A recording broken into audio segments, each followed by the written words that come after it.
अरुणाचल प्रदेश में पेट्रोलिंग के दौरान शहीद हुए मंडी के अमित कुमार को नम आंखों से अंतिम विदाई दी गई। 23 अक्टूबर को पेट्रोलिंग के दौरान सड़क हादसे में नायक अमित कुमार की मौत हो गई थी।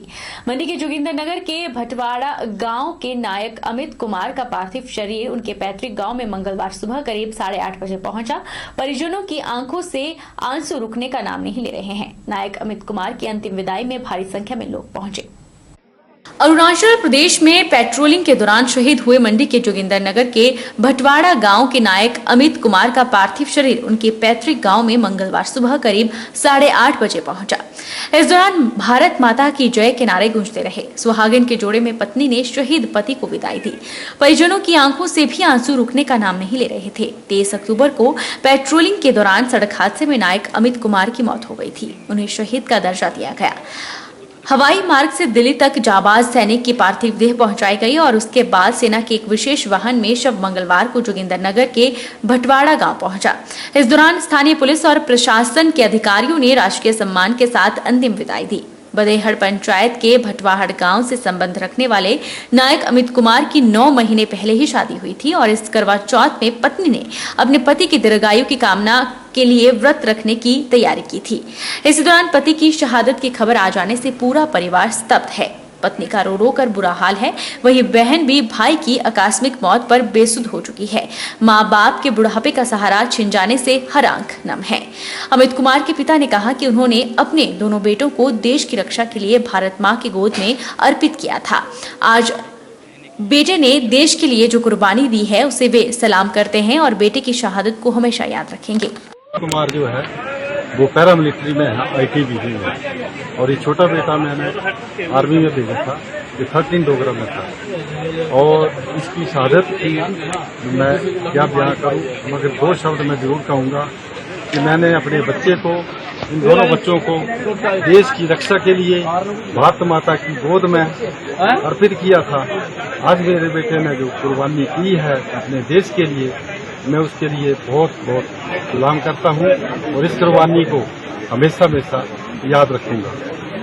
और मैं देशवासियों से भी यही विनती करूंगा कि ऐसे बहादुर बच्चों का हमेशा नाम रोशन करें। बिलासपुर के बरमाणा में Akhil Bharatiya road transporter workers federation ने पेट्रोल डीजल की मूल्य वृद्धि और न्यू मोटर व्हीकल अधिनियम के विरोध में धरना प्रदर्शन किया। फेडरेशन ने केंद्र सरकार से पेट्रोल डीजल को GST के दायरे में लाने और न्यू मोटर अधिनियम को वापस लेने की केंद्र से मांग उठाई। Akhil Bharatiya road transport workers federation के प्रदेशाध्यक्ष लेखराम वर्मा ने केंद्र सरकार से पेट्रोल डीजल को GST के दायरे में लाने और न्यू मोटर अधिनियम को वापस लेने की केंद्र सरकार से मांग उठाई है। उन्होंने मांग की कि जो पेट्रोल और डीजल की कीमतों में बढ़ोतरी की जा रही है उसी के अनुसार किराए में भी वृद्धि होनी चाहिए। हालांकि मैनेजमेंट ने एग्रीमेंट किया है कि जब जब डीजल की कीमत में बढ़ोतरी होगी तो किराया भी बढ़ाया जाएगा, लेकिन किराए में बढ़ोतरी नहीं की जा रही है। उन्होंने कहा कि आज हमारे ट्रक ऑपरेटरों का शोषण किया जा रहा है। लगातार पेट्रोल और डीजल के दामों में वृद्धि हो रही है, लेकिन किराए में बढ़ोतरी नहीं की जा रही और उनकी कमर टूटती जा रही है। वो रीढ़ की हड्डी टूटती जा रही है। जो इकोनॉमी की एक बेस है वो इसलिए कि आज डीजल इतना ज्यादा बढ़ गया है। 100 रुपए तक डीजल पेट्रोल बढ़ गया है। उसकी सुध लेने वाला कोई नहीं है और उस डीजल के मुकाबले में हमें किराया नहीं दिया जा रहा है। वो पूरे हिमाचल प्रदेश के अंदर है। मैं दावे से कहता हूँ कोई यूनियन ये दावा कर ले कि हम उसके अनुपात में उनको किराया देते हैं। तो आज बरमाणा की बात करूं मैं, जहां मैं यहाँ मेंबर भी हूँ, पूर्व में मैं प्रधान भी रहा हूँ, तो उसके नाते मैं ये कहना चाहता हूँ कि ये कंपोनेंट को बाहर निकाल दिया गया था कि जब जब डीजल बढ़ेगा तब ये जो दिनों दिन डीजल बढ़ने की बात आई थी तो तब ये कंपोनेंट बाहर निकाल दिया था कि डीजल आए दिन बढ़ रहा है। पहले तो साल के 2 बार बढ़ता था, तो इसको बाहर निकाल दिया जाए और उस दायरे से, और उस दायरे के बाद उसका जितना भी डीजल की बढ़ोतरी होती है तो डीजल की बढ़ोतरी होएगी तो उसमें किराया उसी अनुपात में बढ़ेगा। लेकिन आज मैनेजमेंट क्या कर रही है मौजूदा, वो उसके मुकाबले में किराया नहीं दे रही है, जबकि एग्रीमेंट बना है कि जब जब डीजल बढ़ेगा किराया बढ़ेगा। उनको किराया। मंडी शहर के चौहाटा बाजार बाजार में त्योहारों और विभिन्न समारोहों के दौरान पटाखे और आतिशबाजी चलाने पर प्रतिबंध रहेगा।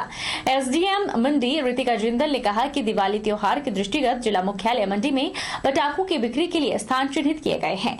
मंडी शहर में सभी प्रकार के पटाखों की बिक्री केवल छोटा पड्डल मैदान में ही करने की अनुमति है। इसके अतिरिक्त शहर में किसी अन्य स्थान पर किसी भी प्रकार के पटाखे बेचने पर पूर्ण रूप से प्रतिबंध रहेगा। इसकी अवहेलना करने वालों के विरुद्ध कड़ी कार्रवाई की जाएगी। तो आपसे ये हमारी रिक्वेस्ट भी है और ऑनरेबल एडीएम सर के ऑर्डर भी हैं अंडर सेक्शन 144 सीआरपीसी, जैसा कि आप जानते हैं कि कर्फ्यू का ऑर्डर होता है वो, तो उसके अंडर जो है वो ऑर्डर है कि आप फायर क्रैकर्स को अनसेफ वे से जो है बाजार वाले एरिया में ना चलाएं। अदरवाइज स्ट्रिक्ट एक्शन आईपीसी की धारा आपको पता ही है, भारतीय दंड संहिता, उसके अंडर जो है वो आप पे एक्शन लिया जाएगा, स्ट्रिक्ट एक्शन। और दूसरा ये है कि कोई भी बाजार वासियों से हमारा यही है कि जितने भी बाजार में दुकानें हैं, अगर फायर क्रैकर्स लगाने हैं तो आप पड्डल में लगा सकते हैं, बाकायदा लाइसेंस लेके, तो लाइसेंस ले सकते हैं आप एसडीएम ऑफिस से। बाजार में कहीं पे भी मंडी टाउन में भी फायर क्रैकर्स की शॉप जो है वो अलाउड नहीं है, एक्सेप्ट सिर्फ पड्डल ग्राउंड में जो कि अलॉटेड शॉप्स होंगी। तो हमारी आपसे यही दरख्वास्त है कि आप लोग जो है सेफ दिवाली मनाएं, अपने लिए भी और दूसरों के लिए भी। सिरमौर जिला में शिक्षा विभाग द्वारा 29वीं चिल्ड्रन साइंस कांग्रेस का आयोजन किया जा रहा है। ऑनलाइन आयोजित हो रही चिल्ड्रन साइंस कांग्रेस में जिला भर से करीब 1400 बच्चे हिस्सा ले रहे हैं। जिला विज्ञान पर्यवेक्षक शालू परमार ने बताया कि कोविड के चलते इस बार यह प्रतियोगिता ऑनलाइन आयोजित हो रही है, जिसके लिए 3 स्थानों को चुना गया है, जिसमें जिला मुख्यालय नाहन का शमशेर स्कूल, पांवटा साहिब का कन्या स्कूल और छोगटाली स्कूल शामिल है। चिल्ड्रन साइंस कांग्रेस 2021 का आगाज आज boys senior secondary school Shamsher senior secondary school Nahan से किया जा रहा है, जिसमें 1400 बच्चे पार्टिसिपेट कर रहे हैं। जो कार्यक्रम ऑनलाइन हमारा 6 सब डिवीजन नाहन, पांवटा, संगड़ा, राजगढ़, सराहा और शिलाई, इन सब डिवीजन में 3 एक्टिविटीज, एक्टिविटी कॉर्नर, क्विज और मैथमेटिक्स ओलंपियाड, ये इन एक्टिविटीज में आज बच्चे पार्टिसिपेट करेंगे और जिसका आज प्रिलिमिनरी राउंड शुरू होगा। शानन पावर प्रोजेक्ट को पंजाब से वापस लेने के लिए हिमाचल बचाओ संघर्ष मोर्चा निर्णायक लड़ाई लड़ रहा है और मोर्चा हिमाचल को उसका हक दिलवा कर रहेगा। ये बात हिमाचल बचाओ संघर्ष मोर्चा के संयोजक लक्ष्मेंद्र सिंह ने मंडी में आयोजित पत्रकार वार्ता के दौरान कही। हिमाचल बचाओ संघर्ष मोर्चा के संयोजक लक्ष्मेंद्र सिंह ने मंडी में आयोजित प्रेस वार्ता के दौरान कहा कि शानन पावर प्रोजेक्ट के मुद्दे को लेकर सरकार गंभीर नहीं है, लेकिन हिमाचल बचाओ संघर्ष मोर्चा हिमाचल को उसका हक दिलाकर रहेगा। उन्होंने कहा कि शानन हाइड्रो पावर प्रोजेक्ट, जहां रोजाना 1.5 से 2 करोड़ रुपए की बिजली रोजाना बन रही है, पंजाब के चंगुल में क्यों फंसा हुआ है। शानन प्रोजेक्ट हिमाचल की संपत्ति है, जबकि ये हाइड्रो प्रोजेक्ट जो है ये एक sole property of the Himachal Pradesh, Himachal state की है। क्योंकि जब ये MOU साइन हुआ था उस वक्त रियासतें होती थी और ये MOU जो साइन हुआ था ये पंजाब के साथ नहीं हुआ था। हमारा जो MOU साइन हुआ था 1925 और 27 में, उस वक्त हिंदुस्तान के वाइसराय लॉर्ड इरविन थे और उन्होंने जब वहाँ सर्वे किया था बरोट और जोगिंद्रनगर में आकर के, तो उस लोकेशन को ऐसा सेम एक हाइड्रो प्रोजेक्ट स्कॉटलैंड में भी है। जब उन्होंने देखा कि नीचे ऊपर नदी बह रही है और नीचे इस तरफ लोकेशन अच्छा है, तो यहाँ पर हाइड्रो प्रोजेक्ट लगाया जा सकता है। जब वहाँ उन लॉर्ड इरविन ने उस वक्त ओल्ड पंजाब हिल स्टेट्स के PWD engineer chief colonel BC Batty थे, उनसे बात की तो वो मान गए। और कर्नल BC बेटी बहुत ही सूझबूझ और बहुत ही ईमानदार एक अंग्रेज अधिकारी रहा हुआ है, जो हमेशा ही जनता के हित में खड़ा रहा हुआ है। उन्होंने इस बात की हामी भरी कि हम यहाँ पर हाइड्रो प्रोजेक्ट एक नहीं हम 5 बना सकते हैं। स्टेज उन्होंने 5 स्टेजों में एक ही बार पानी से 5 जगह बिजली का उत्पादन होगा, ये उन्होंने उस वक्त जोगिंदर सिंह सैन से वायदा किया। और जो हमारा MOU साइन हुआ वो Lord viceroy of India Lord Irwin, old Punjab state PWD engineer chief colonel BC Batty और Joginder Singh Sen the then ruler of Mandi state, जब मंडी रियासत के राजा थे, इनके बीच में MOU साइन हुआ है। वो हुआ था कि 99 ईयर्स के तक केंद्र सरकार जो हमारा जो ब्रिटिश गवर्नमेंट है वो उसको चलाएगी और उसकी एवज में मंडी को जो है वो पैसा ना लेकर के जो जैसे जोगेंद्र सिंह सैन ने कहा कि हमें बिजली मुफ्त दी जाए मेरे स्टेट को, तो उन्होंने माना और मंडी को 33 केवी वाट की ST लाइन जो अभी भी है वो आना शुरू होगी और मंडी को बिजली फ्री मिलती थी। और आज किसी कारणवश जो है वो मंडी को आज पेड बिजली मिल रही है हमारे प्रोजेक्ट से, यानी हमारा ही घर और हमें घर से बाहर निकाला जा रहा है। लेकिन इसको हमारा मोर्चा, हमारे सदस्य जो इतने उत्साहित हैं और बड़े खुश हैं कि ये आकर हिमाचल को मिल जाएगा तो हमारे बच्चों के लिए बहुत सी नौकरियां मिल जाएंगी, 1,500 से 2,000 बच्चों को नौकरी मिलेगी, हमारा वित्त जो है वो अपना बढ़ जाएगा, हमारा घाटा कम हो जाएगा। इस खनन के बाद हम जो 4250 करोड़ रुपए हमने भाखड़ा डैम से लेने हैं पेंडेंसी है उसको भी हम लेंगे। हिमाचल प्रदेश के बिलासपुर में आयोजित की जा रही राष्ट्रीय वाटर स्पोर्ट्स प्रतियोगिता संपन्न हो गई। प्रतियोगिता में जिलाधीश बिलासपुर पंकज राय ने विजेता खिलाड़ियों को मेडल देकर सम्मानित किया, जबकि इस मौके पर हिमाचली कलाकारों के द्वारा रंगारंग सांस्कृतिक कार्यक्रम भी प्रस्तुत किए गए। इस प्रतियोगिता में 26 राज्यों की टीमों के 550 खिलाड़ी ने भाग लिया। बिलासपुर में आयोजित की जा रही राष्ट्रीय वाटर स्पोर्ट्स प्रतियोगिता के सभी फाइनल के बाद वाटर स्पोर्ट्स कैंपस में एक समारोह का आयोजन किया गया, जिसमें उपायुक्त बिलासपुर ने मुख्य अतिथि के रूप में शिरकत की। उन्होंने विजेता पुरुष महिला खिलाड़ियों को मेडल देकर सम्मानित किया। उनके साथ SDM सुभाष गौतम भी मौजूद रहे।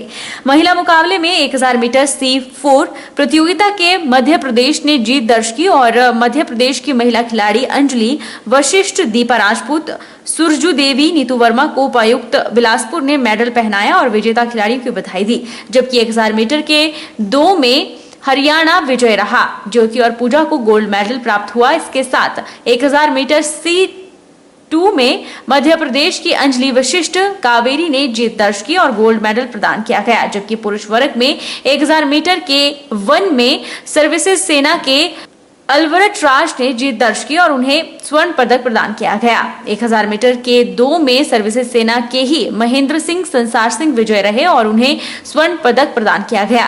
जबकि 1000 मीटर C1 में सलाम सुनील सिंह सर्विसेज सेना के विजेता रहे। इसके अलावा 1000 मीटर के 1 में उत्तराखंड की सोनिया देवी ने स्वर्ण पदक प्राप्त किया। सभी खिलाड़ियों को स्वर्ण मेडल पहनाकर उनका स्वागत किया गया और उन्हें बधाई दी गई। इस मौके पर हिमाचली कलाकारों के द्वारा रंगारंग सांस्कृतिक कार्यक्रम भी पेश किए गए।